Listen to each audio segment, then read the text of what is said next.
ሰሞኑን እንደሰማችሁት ሰፊ ስራ ጀምረናል። አሁን ያለው ሁኔታ አይቀጥልም። ይሄ ከባጃጅ ከጸጥታ ከወሮበላ ከዝርፊያ አይቀጥልም። ለምሳሌ ባጃጅ ጋር ያላችሁት ትናንት ምሽት ወደ 89 ባጃጆችን በቁጥጥር ስር አውለናል። ትናንት ማታ ህገወጥ እንቅስቃሴ ህገወጥ ሰዎችን በየትኛውም ደረጃ ኔትወርክ ኑረው አይኑረው ምንም ይኑረው ምንም በቁጥጥር ስር እናውለዋለን። ይሄን ይጀምረናል። በአንድ ወር ጊዜ ውስጥ ይሄን ደግሞ እናጠናቃለን ብለን ተስፋ እናደርጋለን። ችግራችን ይሄ አይደለም። አሁን ችግራችን ከዚያ በላይ የሆነው ችግር ነው። ይሄ በአካባቢ ሚሊሻ በአካባቢ የጸጥታ ኃይል በጣም በተደራጀ አካሄድ ልንፈታው እንችላለን።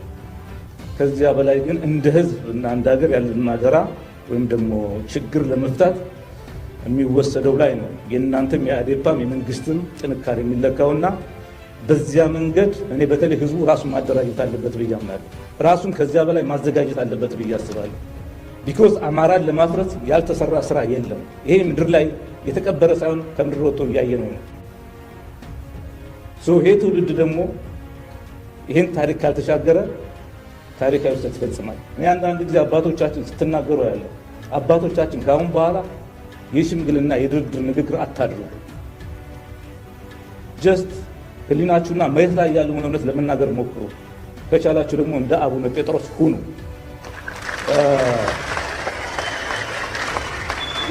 ሽማግሌዎችም እንደዚያ ነው መሆን ያለበት። ከነዘመንና ከሌሎችም ከነማስረሻ ጋር ተያይዞ እንትን መድረክም ይሄን ቢመለስ እንፈልግ ይመስለኛል። ከላይ ይምጣ አይምጣ የምናውቀው ነገር የለም። አንድ መታወቅ ያለበት ነገር ወደፊት ሁላችንም የምናስተካክለው አንድ በተለያየ መንገድ በሶስት ቀጠና የተደራጀ የፌዴራል የምርመራ ቡድን መጥቷል ክልላችን ጋር የጃዊን ጉዳይ የሚያጠና በጎንደር አካባቢ በቅማንትና አማራ አካባቢ በተፈጠረ ሁኔታ የሚያጠና ከሚሴ አካባቢ ያለውን ሁኔታ ደግሞ የሚያጠና ይሄ ኃይል የማዕከላዊ መንግስት የላከው ይመስላል። በጸጥታ ቢሮ እውቅና የለውም። ይሄን ማዝግቡት አስምሩበት። አሁን ውጤቱን እየጠበቅን ነው።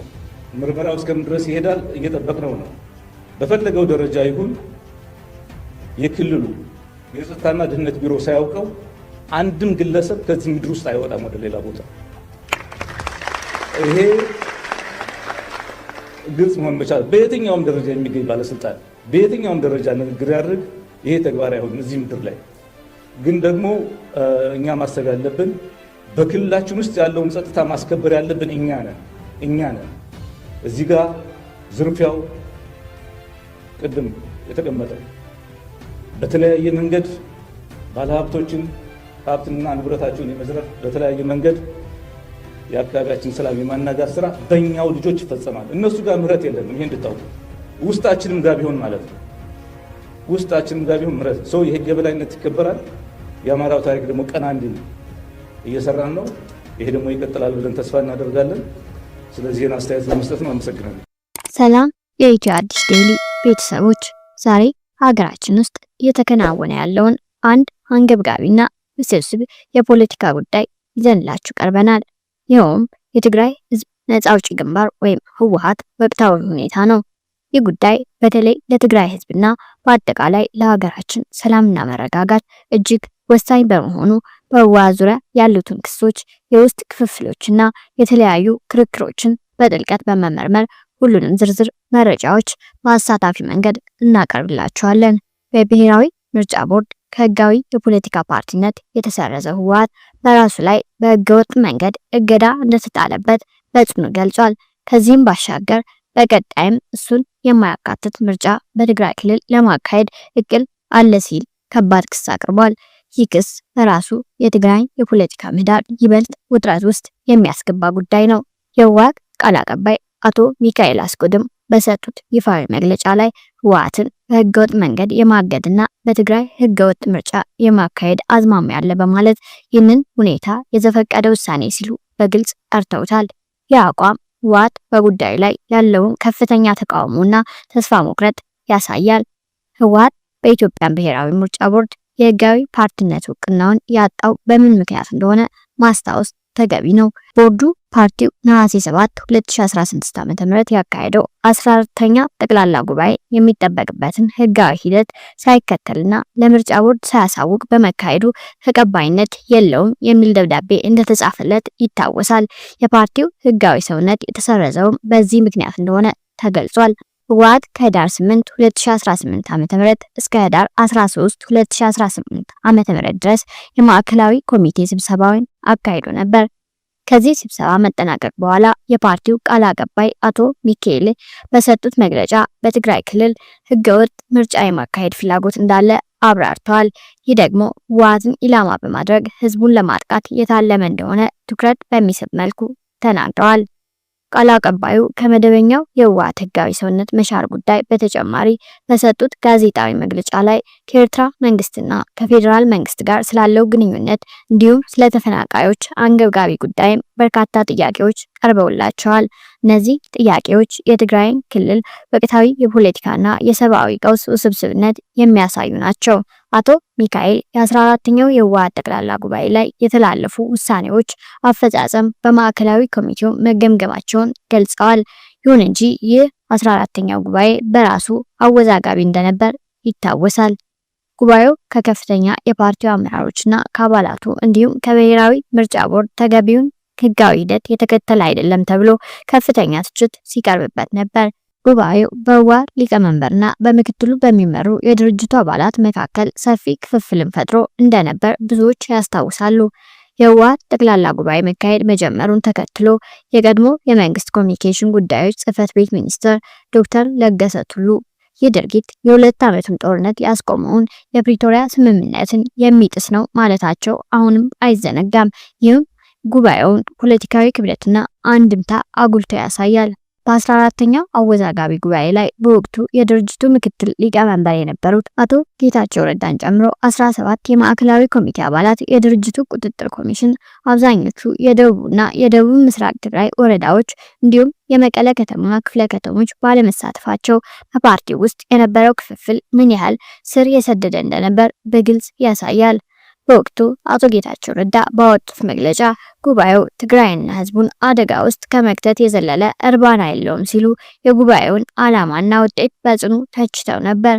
ህወሓት ከፕሪቶሪያው ስምምነት በኋላ ከአሸባሪነት መዝገብ የተሰረዘ ቢሆንም ከዚያ በኋላ ግን ከህጋዊ ፓርቲነት ምዝገባ መሰረዙ የፓርቲውን ህጋዊ ሁኔታ ውስብስብ አድርጎታል። ከዚህም ሌላ ከትግራይ ኃይሎች ተነጥለው የወጡትና በተለምዶ ሐራ መሬት ወይም ነፃ መሬት ተብለው የሚጠሩ ታጣቂዎች በህወሓት ኃይሎች ላይ ጥቃት ሰንዝረዋል በሚል መከሰሳቸው ይታወሳል። እነዚህ ታጣቂዎች በዶክተር ደብረጽዮን ገብረሚካኤል የሚመራው የህወሓት ክንፍና ድርጅቱን የሚደግፉ የትግራይ ኃይሎች አዛዦችን ከስልጣን ለማስወገድ ወደ አፋር ክልል ሂደው መደራጀታቸውን በይፋ ይናገራሉ።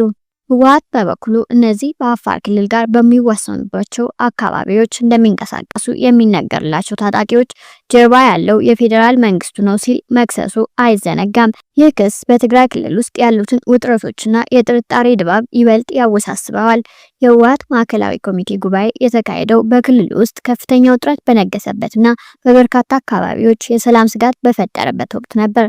ባለፉት ወራት በትግራይ ኃይሎች፣ በነፃ መሬት ታጣቂዎችና በፌዴራል መንግስቱ ኃይሎች መካከል ዳግም ግጭት በትግራይ ውስጥ ሊቀሰቀስ ይችላል የሚል ከባድ ስጋት ተፈጥሯል። ይህ ስጋት ከቅርብ ጊዜ ወዲህ በታዩ ግጭቶች ተባብሷል። ጥቅምት 2018 ዓ.ም ላይ የአፋር ክልል መጋሌ ወረዳ ዋና አስተዳዳሪ የትግራይ ኃይሎች በወረዳው ቶንሳ ቀበሌ ላይ በከፈቱት ጥቃት ወደ 15 ኪሎ ሜትር ዘልቀው መግባታቸውንና 6 መንደሮችን መቆጣጠራቸውን ተናግረዋል። ይህ የይገባኛል ጥያቄ በሁለቱ ክልሎች መካከል ያለውን ድንበር አካባቢ ውጥረት በግልጽ የሚያሳይ ነው።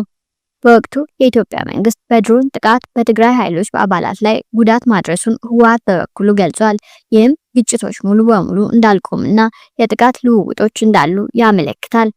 የኢትዮጵያ ጦር ኃይሎች ጠቅላይ ኢታማዦር ሹም ፊልድ ማርሻል ብርሃኑ ጁላ ህወሓት ከፕሪቶሪያው ስምምነት በኋላ የፈጸማቸው ድርጊቶች ወደ ጦርነት ለመግባት ከበቂ በላይ ምክንያቶች ናቸው ሲሉ መናገራቸውም አይዘነጋም።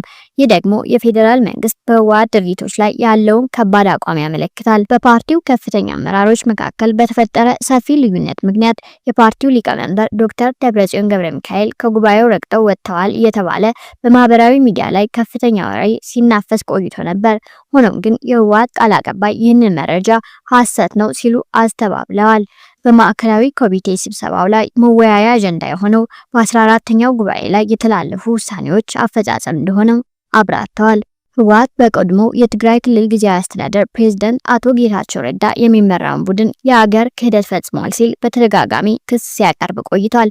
ፓርቲው አሁን ላይ በዚህ ቡድን የደረሰውን ጉዳት ለመጠገን እየሰራ እንደሚገኝ አስታውቋል።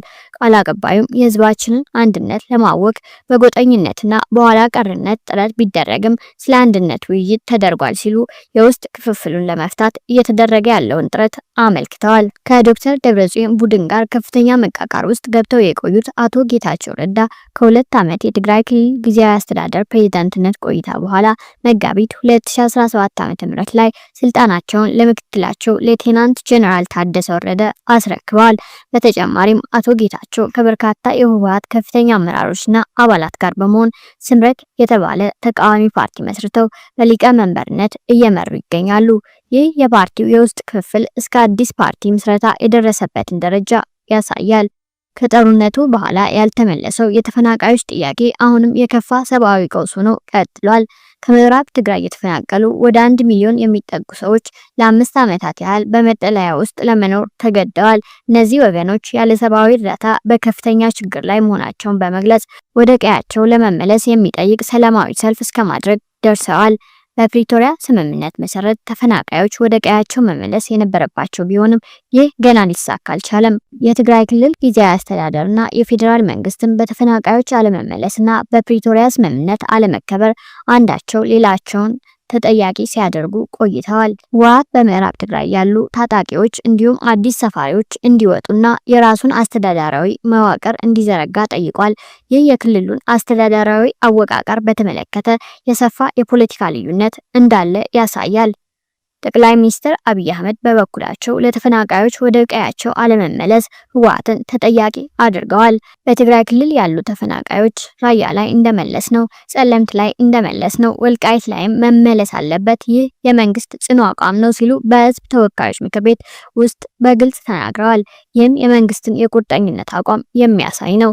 የህወሓት ቃል አቀባይ አቶ ሚካኤል በሰጡት ምላሽ ለቢቢሲ ትግርኛ ሲናገሩ ተፈናቃዮች ወደ ቀያቸው ለመመለስ እየሞከሩ ነው፣ መማረራቸው እውነት ነው፣ እየኖሩበት ያለው ሰቆቃ ግልጽ ነው፣ ጭፍጨፋ ተፈጽሞባቸው ከቤት ንብረታቸው የተፈናቀሉ ናቸው፣ ያፈናቀሏቸው ሰዎች አሁንም እዚያው ናቸው ሲሉ የተፈናቃዮችን መከራና የሁኔታውን ውስብስብነት አብራርተዋል። በሺዎች የሚቆጠሩ ተፈናቃዮች በመቀለ ከተማ ያደረጉትን ሰላማዊ ሰልፍ ተከትሎ አቶ ጌታቸው ረዳ የጊዜያዊ አስተዳደሩ ፕሬዝዳንት ሳሉ በጦርነት ምክንያት ተፈናቅለው በችግር ላይ ባሉ ሰዎች ሁኔታ ውስጥ የክልሉ ጊዜያዊ አስተዳደር አንዱ ተጠያቂ መሆኑን ተናግረው ነበር። ይህም የጊዜያዊ አስተዳደሩን ኃላፊነት የሚያመለክት ነው። በአቶ ጌታቸው ረዳ ይመራ የነበረው ጊዜያዊ አስተዳደር አላሳካቸውም ከሚባሉት ዋና ዋና ጉዳዮች መካከል አንዱም የተፈናቃዮች አለመመለስ ነው።